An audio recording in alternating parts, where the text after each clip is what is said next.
Кезекті тағы бір үй тұмары дайын болды. Мынандай көк түсінен есен аман барамық руымен жасадым.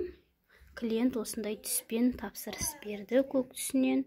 Мына жеріндегі күміс түсті тесмаларды қолдандым. Артына да көк түсті матамен қаптадым. Осындай қалың менің тұмарларым, жұқа емес. Қараңыздар, міне барлығына да ұқыпты, сапалы жасадым. Қараңыздар, міне арты осындай. Ол тұмардың бағасы 12.000 теңге. Сыйлыққа берсеңіздер күшті дүние. Тапсырыс қабылдаймын, тапсырыс алдын ала берсеңіздер болады.